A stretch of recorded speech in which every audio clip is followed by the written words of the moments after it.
10 présidents africains les plus meurtriers. L'Afrique a toujours été vue par les grandes puissances comme un champ de bataille à cause de l'ensemble de ses ressources naturelles, mais aussi à cause du fait que les Africains sont parfois considérés comme les êtres de peu de valeur. À côté des assassinats prémédités de certains de ses présidents, des génocides comme c'était le cas au Rwanda, l'Afrique a connu des présidents que l'on peut considérer de monstres au regard des actes de barbarie qu'ils ont causés pendant qu'il était au pouvoir. Dans cette vidéo, nous te parlerons de 10 présidents les plus meurtriers que l'Afrique ait jamais connus. Accroche-toi, car il y a des présidents en exercice que tu n'imagines même pas, qui ont assassiné tellement de personnes. Nous te dévoilons tout dans cette vidéo, mais avant, n'oublie pas de t'abonner et à cliquer sur la cloche de notification pour ne pas rater nos prochaines vidéos. Numéro 1. Mengistu El Mariam avec à son actif 1,5 million de décès. En tant que président de l'Éthiopie et colonel du Derg, milice communiste, Mengistu avait systématiquement tué tous ceux qui étaient contre lui. Mengistu El Mariam, né le 21 mai 1937 à Woleta en Éthiopie, est un officier éthiopien, lieutenant-colonel, chef de l'État de 1977 à 1991, qualifié de dictateur sanguinaire. Il est à la tête du Derg à partir de juillet 1974. Cette junte militaire prend le pouvoir durant la révolution éthiopienne de 1974 et abolit le système féodal. Elle conserve le pouvoir en réprimant ses oppositions. Après l'instauration d'une démocratie populaire, Mengistu devient chef de l'État. Après la défaite de l'armée éthiopienne devant le Front démocratique révolutionnaire du peuple éthiopien en mai 1991, Mengistu se réfugie au Zimbabwe, sous la protection de Robert Mugabe. Il est condamné pour génocide, par contumace à la réclusion à perpétuité, puis, en appel il est mort le 26 mai 2008. Numéro 2. Yakubu Gowon était un dévastateur avec à son actif 1,1 million de décès. Le général Yakubu Gowon, né le 19 octobre 1934, est un homme d'État nigérian. Il a été chef d'État du Nigeria entre 1966 et 1975. Il obtint le pouvoir par un coup d'État en 1966, mais fut destitué par celui de Murtala Mohamed 9 ans plus tard. Cette période fut marquée par la guerre du Biafra, qui tua plus de 100 000 soldats et plus d'1 million de civils. Numéro 3. Idi Amin a causé entre 250 000 à 300 000 décès. Le troisième président de l'Ouganda est responsable d'environ 250 000 décès qui ont été le résultat de son régime de terreur marqué par la torture, les exécutions extrajudiciaires, la corruption et la persécution ethnique. Il détenait le pouvoir de 1972 à 1979. Il a trouvé refuge en Libye, puis en Arabie Saoudite où il mourut en 2003. 4. Sani Abacha avec à son actif 100 000 à 200 000 décès. Sani Abacha, né le 20 septembre 1943 à Kano et mort le 8 juin 1998 à Abuja, est un général et homme d'État nigérian. Il a été à la tête de la dictature militaire de son pays de 1993 à 1998. En novembre 1993, Abacha se proclame chef de l'État, supprime toutes les institutions démocratiques et remplace de nombreux fonctionnaires civils par des chefs militaires. Il nomme un conseil de gouvernement provisoire constitué essentiellement de généraux et de fonctionnaires de police, qui doit superviser un conseil exécutif fédéral, constitué de civils en vue. Numéro 5. Ahmed Sékou Touré a posé des actes entraînant 100 000 à 150 000 décès. Ahmed Sékou Touré, né le 9 janvier 1922 à Farana et mort le 26 mars 1984 à Cleveland, est le premier président de la République de Guinée, en poste depuis l'indépendance obtenue de la France en 1958 jusqu'en 1984. Issu de la lignée d'Almami Samori, ce dernier avait longtemps combattu contre la colonisation de la Guinée. Touré n'a qu'une idée en tête, se débarrasser complètement de la France. En 1960, il déclara son Parti démocratique de la Guinée, PDG, d'être le seul parti légal dans l'État et jugé dès lors comme un dictateur virtuel. Il a été nominalement réélu à des nombreux mandats de 7 ans, mais la Guinée n'avait pas d'autre parti politique. Il avait emprisonné, tué ou exilé tous les plus forts leaders de l'opposition.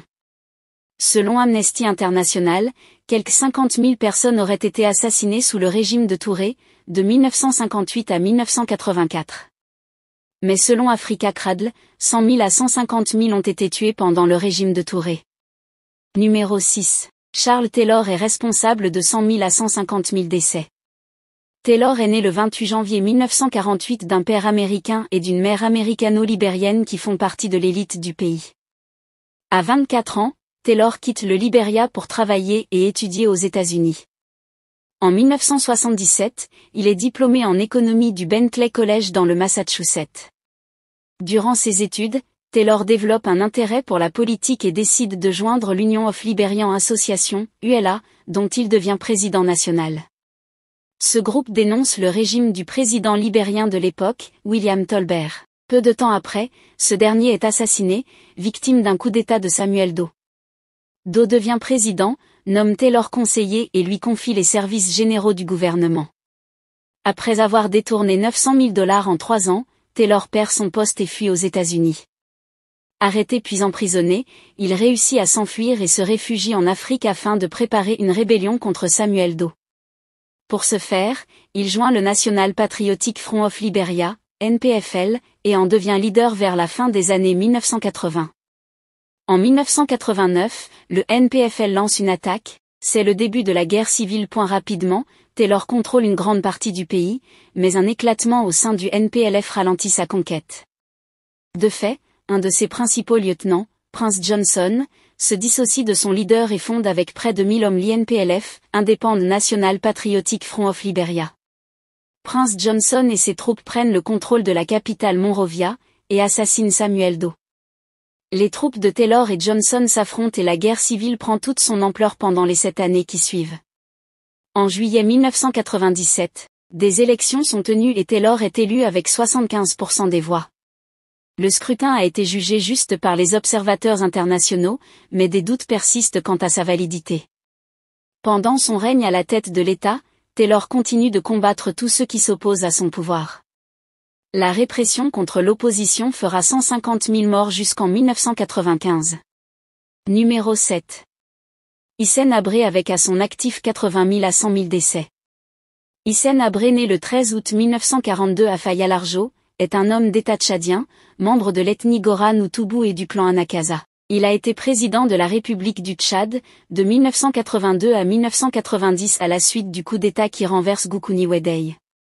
L'homme fort du Tchad est accusé d'être responsable de la mort de plusieurs dizaines de milliers de personnes. Ceux-ci comprennent les massacres contre Adjéré et les Agawa.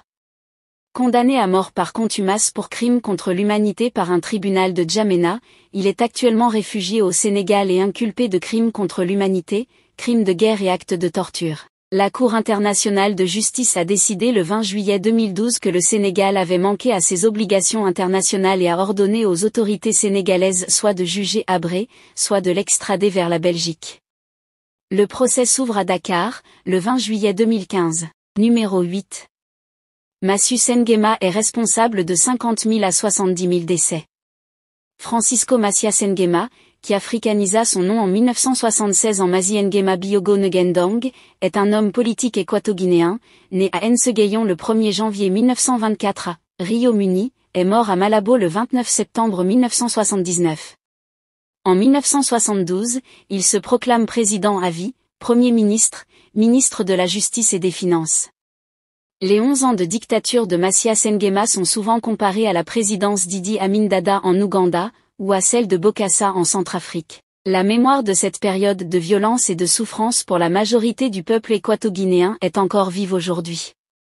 Durant sa présidence, un tiers de la population meurt ou choisit l'exil, Cameroun, Gabon, Espagne et France. Le 3 août 1979, Teodoro Obiang Nguema Mbazogo, son neveu, avec l'aide d'un groupe de militaires prend le pouvoir. Macias fuit et s'enferme dans un bunker où il détruit les réserves de change du pays. La monnaie de l'époque était l'Equel Biquel, indexée sur la peseta espagnole. Le pays subira alors une crise monétaire grave. Arrêté, le dictateur est jugé par un tribunal militaire et reconnu coupable de génocide, 50 000 morts et 150 000 réfugiés. Numéro 9. Mobutu Sese Seko Kuku Bendu Wazeda Banga est à l'origine de la mort de 40 000 à 70 000 personnes. Mobutu Sese Seko Kuku Ngbendu Wazeda Banga, né Joseph Désiré Mobutu, né vers le 14 octobre 1930 à Lisala au Congo belge, décédé d'un cancer le 7 septembre 1997 à Rabat au Maroc, est un homme politique, militaire et dictateur qui préside la Deuxième République démocratique du Congo de 1965 à 1971, puis exerce un régime autocratique au cours duquel le pays est rebaptisé Zaïre de 1971 à 1997. En juillet 1960, il devient secrétaire d'État du gouvernement indépendant de Patrice Lumumba. Il profite du désaccord entre les différents hommes politiques et du fait d'être l'un des seuls lumumbistes à avoir une quelconque expérience militaire pour évoluer très rapidement dans la hiérarchie militaire. C'est ainsi en tant que chef d'état-major, et sous l'influence de l'ambassadeur de Belgique, qu'il fait arrêter et assigner à résidence Lumumba en 1960. Ce coup d'État comptera beaucoup dans les relations entre les Belges et Mobutu. Il met en place un gouvernement temporaire, le Collège des commissaires généraux. Mobutu accuse ensuite Lumumba devant les caméras de sympathie pro-communiste pour s'attirer le soutien des États-Unis. Lumumba tente de s'enfuir à Stanleyville, mais est rattrapé en chemin par les soldats. Mobutu le fait mettre en prison, où il est maltraité et torturé. Il est ensuite envoyé au Katanga de Moïse Tshombe, où il est assassiné le 17 janvier 1961. Le 2 juin 1966, la population a pu mesurer toute la détermination de Mobutu qui fit pendre sur la place publique 4 anciens ministres accusés à tort de complot, Alexandre Mamba, Jérôme Anani, Emmanuel Bamba ainsi que l'ancien Premier ministre Évariste Kimba. Ce jour-là, la population a cessé d'acclamer Mobutu, tout le monde a eu peur. Son deuxième coup d'État n'était passé que de 6 mois. En 1969, il fait écraser une révolte estudiantine. Les cadavres des étudiants abattus sont jetés dans des fosses communes et 12 étudiants sont condamnés à mort. L'université est fermée pendant 1 an et ses 2000 étudiants enrôlés dans l'armée où, selon la télévision nationale, ils apprennent à obéir et à fermer leur gueule.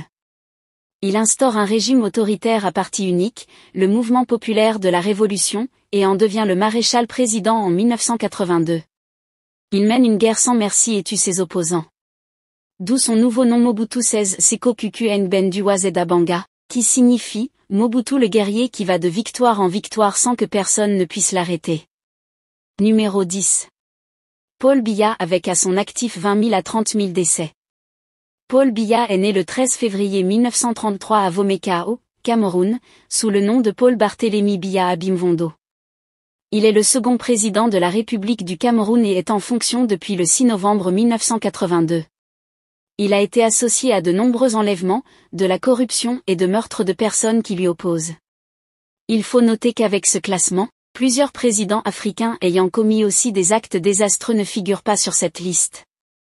Merci d'avoir regardé cette vidéo jusqu'à la fin. Si vous avez aimé, n'hésitez pas à vous abonner et à cliquer sur la cloche de notification pour ne pas rater mes prochaines vidéos.